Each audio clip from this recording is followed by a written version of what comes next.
สดีครับผมชาติเจริญทรัพย์นะครับพาไปน้องมาดูแทมโก้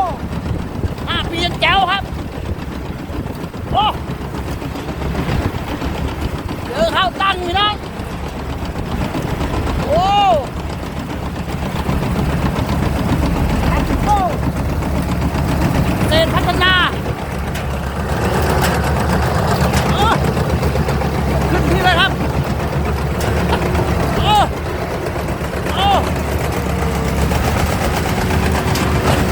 ปักละ3 เมตร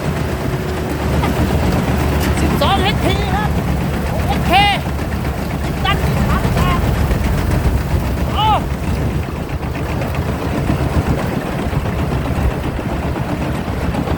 หมายชาติเลยครับโอ้โหผมทำนี่ค่อยจริงครับฝนจะมาแล้วพี่น้องฝนก็จะมา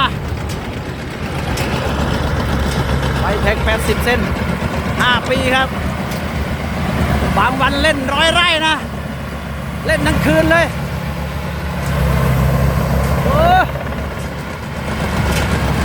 สุดจัดครับ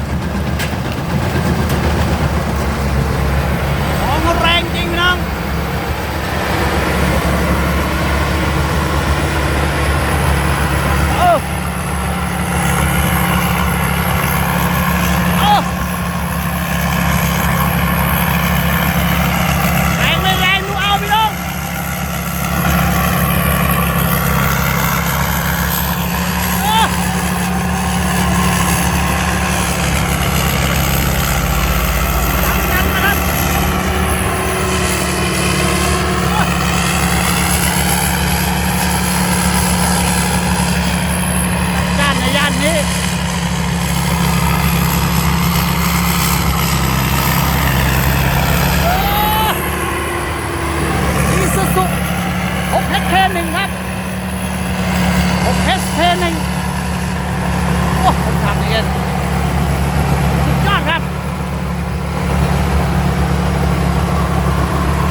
มาแล้วครับพี่น้องฝนก็ตกฟ้ามืดแล้วฝนจะตกเมื่อกี้ตกแล้วหยุดนะครับแทมโก้คนขับโค้ยลีแต่ว่าข้าวไม่มีหล่นไม่มีร่วงนะครับ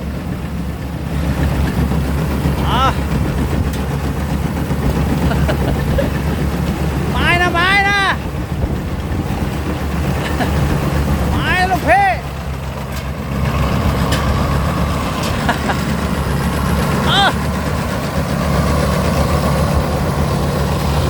โอ้แกเก็บดีครับย่าเดี๋ยวเก็บให้หมดครับดูวิธีเก็บพี่น้องโคตรเซียนนะนี่โคตรเซียน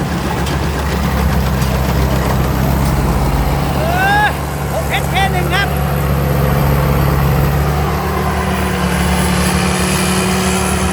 เก็บกันปลวกครับมีปลวก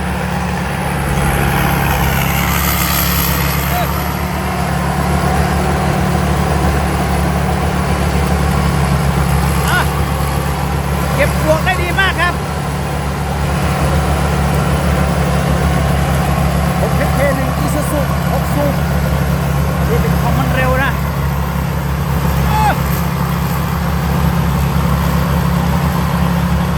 อาจจะเปลี่ยนปั๊มเนาะ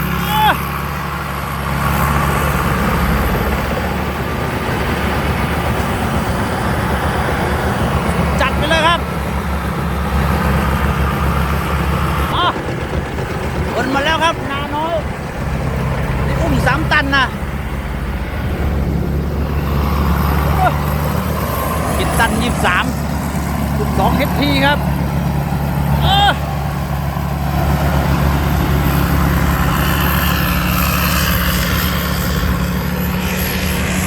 10 นาทีเล่นไป2 ไร่ครับจัดมาก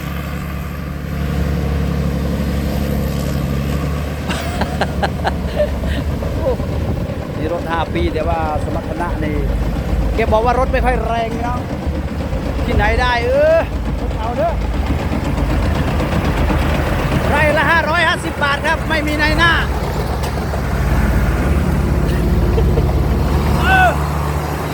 โอ้โหครับโหดจัดอีหลีน้องจัดอีหลี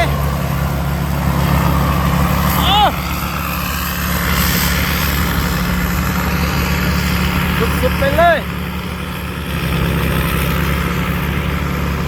3 เมตรนะปากกว้าง3 เมตรเร็วมากครับผลงานกันเกี่ยวดีคนขับถึงจะขับเร็วแต่ฝีมือนะครับ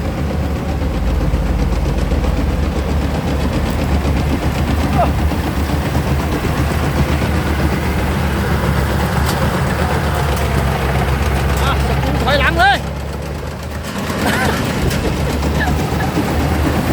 ต้องระวังนะครับคนอยู่หลังต้นสะเดาเอาไว้ลูกเพ่จัดมากครับเอาปลวกเอาไว้เด้อ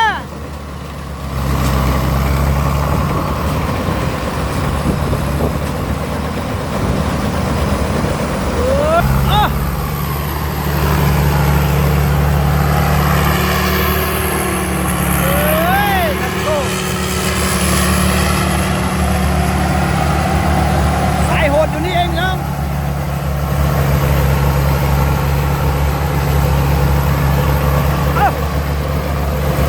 เดินกาชาติหน่อย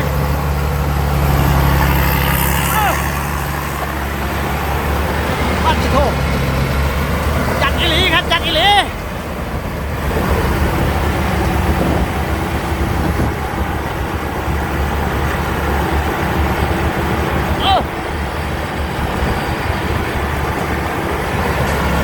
สายโหด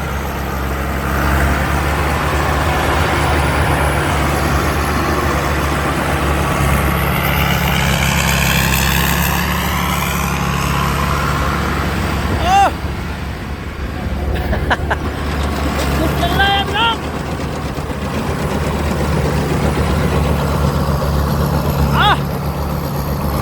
โอ้เมมโมรี่เต็มเลยพี่น้องสุดโหดจริงครับ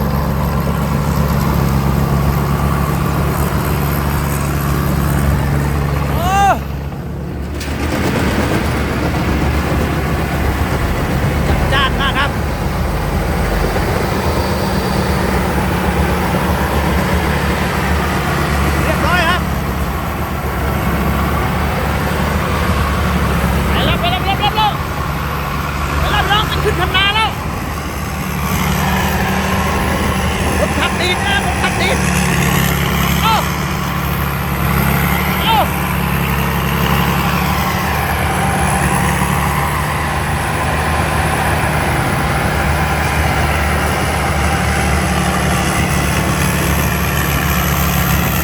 เดี๋ยวมันเจ็บตรงนี้เดี๋ยวเจ็บครับ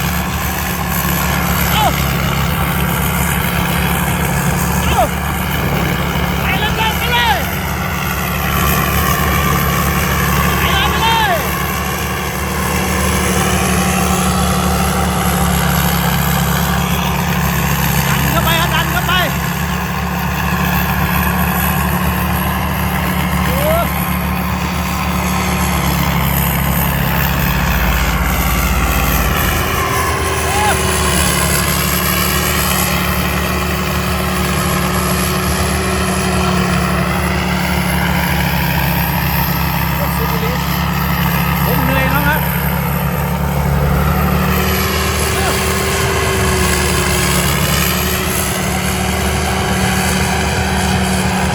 เปิดกว้างนะเปิดกว้าง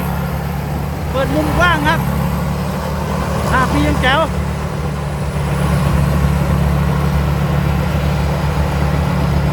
มาแล้วน้องมาแล้วข้าวสูงเป็นเม็ดนะครับ5 ปียังแจ๋วดูสูตรนะครับดูสูตร